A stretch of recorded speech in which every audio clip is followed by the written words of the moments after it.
आज बहुत बड़ा पवित्र तिथि है, पवित्र दिन है। हम भाग्यवान हैं जो कि आज पांडवा निर्जला भौम एकादशी है। आज के दिन पर हमें गिरिराज परिक्रमा करने का सौभाग्य प्राप्त हुआ है। रात में गिरिराज परिक्रमा किए, परिक्रमा करने के बाद सुबह परिक्रमा खत्म हुई और राधा कुंड में, श्याम कुंड में स्नान करने का सौभाग्य प्राप्त हुआ है। आप लोग दर्शन कीजिएगा, ये राधा कुंड है। फिर हम उस श्याम कुंड जाएंगे और जिस जगह पर अभी हम उपस्थित हैं, खड़े हैं, ये जानना माता का ये भजन स्थलीय बैठक है। इसी जगह पर ही जानना माता जो नित्यानंद प्रभु जी का पत्नियां हैं, वो यहाँ रह कर के भजन लीला चिंतन करते थे और वृंदावन छोड़ करके और व्रत छोड़ करके जानना माता और बाहर नहीं गए हैं। यही है राधा कुंड है। तो एक बार स्वयं श्याम सुंदर जी और सखियों को लेकर के जब रास रचा रहे थे, रास कर रहे थे, उसमें रास करते करते तो ईश्वर रास में प्रमत्त हो गए। तो कंस ने विचार किया, जो कि कंस ने अपना जो काल था, जो कृष्ण को मारने के लिए हमेशा वो चिंतित रहते थे, इसलिए कृष्ण को मारने के लिए सारे राक्षसों को भेज दिया। कोई तो कृष्ण को मार नहीं सकता था। आखिरी का एक राक्षस था जिसका नाम अरिष्टासुर। अरिष्टासुर को बुलाया और कहा कि तुम मारोगे, तुम आज जैसा भी तो मार को आना है। तो कह कोई बात नहीं, हम इस प्रकार भेष बना के जाएंगे, कृष्ण पूजन करते हुए आएंगे और हमें मारी देंगे, मैं मार लूँगा। तो कह कैसा भेष बना के जाओगे? तो कन्हैया तो स्वयं अरिष्टासुर ने कहा कृष्ण कंस से करके मैंने गाय रूप धारण करके जाऊंगा और कृष्ण ने और सखियाँ गोपियाँ सारे मुझे पूजन करते आते वक्त और कृष्ण के साथ साथ कृष्ण को साथ साथ सारे सखियों को भी मार डालूंगा। तो अगर बहुत अच्छा है, जाओ। तो इसी ऐसा विशाल गाय रूप धारण करके आए। तो गोपियाँ तो बड़े प्रसन्न हो गए। रात को 12 बजे इतना रात को गाय को दर्शन करके गोपियाँ प्रसन्न हो गए और प्रसन्न होकर के गोपियाँ कह रहे हैं, अरे कन्हैया कन्हैया चलो, गाय बहुत और रात से पहले गाय आ गई और हमें पूजन करने के लिए जाना। तो कन्हैया ने कहा कोई बात नहीं, चलो। तो पास में जाते ही कन्हैया को पता चल गया ये कोई गाय नहीं है, ये तो अरिष्टासुर है। कंस ने मुझे मारने के लिए भेजा है मामा ने। तो सारे सखियों को अलग कर दिए, करिए सखिया तुम दूर चले जाओ, ये कोई गाय नहीं है, ये राक्षस असुर मुझे मारने के लिए ये आए हैं। तो यही है। तो कृष्ण ने खेल खेल में उनको युद्ध से परास्त कर दिए और परास्त करके उनको मार दिए। मारने के बाद उनका स्वयं स्वरूप प्रकट हो गए और राक्षस का रूप धारण कर लिया। तो स्वयं तो गाय रूप था और मारने के बाद वो राक्षस रूप प्रकट हो गया। फिर उसको फेंकने के बाद कन्हैया ने जा कर के गोपियों से करिए है सखिया है ललिते विशाखे, तुम जिसको बोल रहे थे गाय हैं, देखो गाय नहीं असुर हैं, इसलिए मार दिया। चलो विराज करते हैं।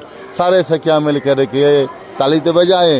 हृदय में तो अंदर में तो बहुत प्रसन्न है, लेकिन ठाकुर जी को लीला को और बढ़ाने के लिए सब सखियाँ करे हैं, दूर दूर दूर हमें स्पर्श मत करना। और क्योंकि तुम्हें पाप चढ़ चुका है, पाप लगा हुआ है, क्योंकि तुम गाय को वध किया। अरे हम कब गाय को वध किए हैं? तो ये जो तुम वध किया ये गाय था। तो कृष्ण ने कहा ये गाय नहीं है, ये तो राक्षस असुर हैं। कंस मामा ने मुझे मारने के लिए भेजा है, इसीलिए मैं तो उसको राक्षस को वध किया है और पाप तो भगा दिया। और तो कह नहीं कि कैसा भी हो, लेकिन वो राक्षस वो गाय के रूप में था, तो इसलिए तुम्हें पाप चढ़ा है। तो कन्हैया ने लीला को आस्वादन करने के लिए, लीला को और आगे बढ़ाने के लिए कन्हैया ने कहा अच्छा सखियाँ बताओ देखिए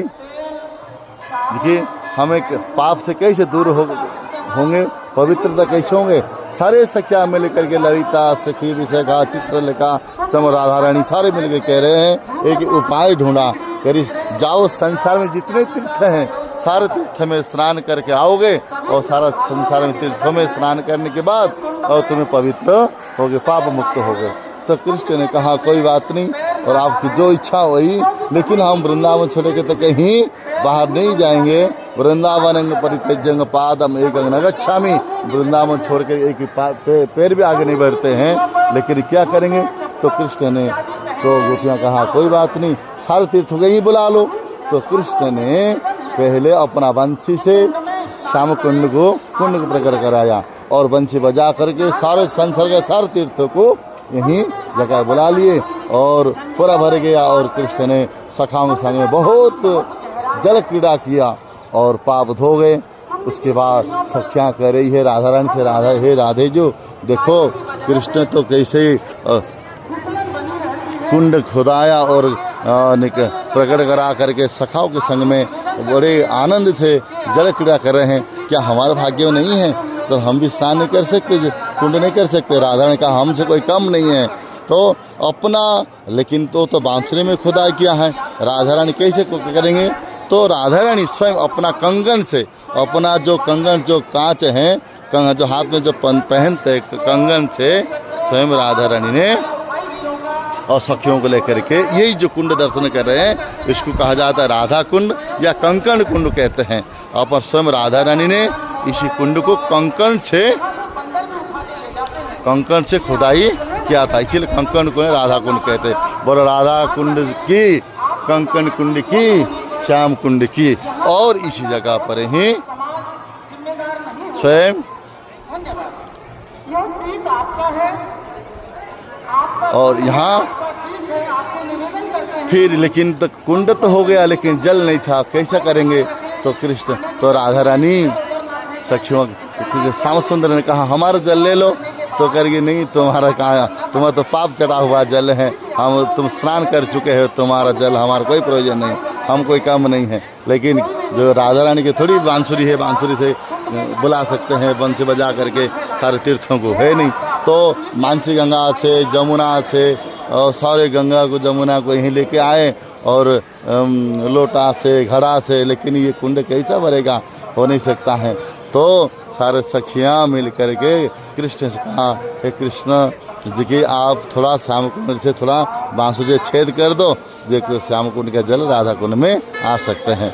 तो श्याम सुंदर जी ने अपना सखियों को प्रसन्न करने के लिए, राधा को प्रसन्न करने के लिए श्याम कुंड से राधा कुंड तक छेद कर दिए। आप भी छेद भी दर्शन कर सकते हो।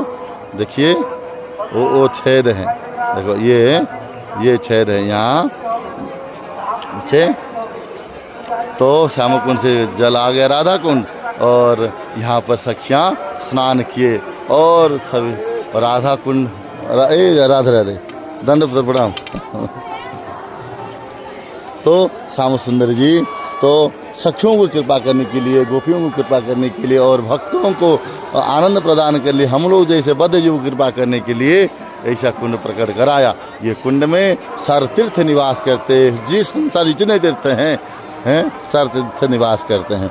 इसीलिए हम लोग ये राधा कुंड और राधा रानी से कोई अंतर नहीं है, कोई अंतर नहीं है। देखिए राधा कुंड जो है स्वयं राधा रानी का प्रेम, स्वयं राधा रानी और कृष्ण का प्रेम का जल है, ये राधा कुंड है। कोई ऐसा ये मामूली जल नहीं है जैसा हमारा जो संसार की जो जल होता है, ऐसा नहीं है। स्वयं राधा रानी का प्रेम का ये जल है। इसीलिए आप जब भी वृंदावन आओगे और गिरिराज आओगे तो अवश्य राधा कुंड में आना, आकर के अवश्य ये स्नान करना और दीपदान करना, आचमन करना, ये मनुष्य जीवन का सफल होगा। बोलो राधा कुंड की, बोलो श्याम कुंड की।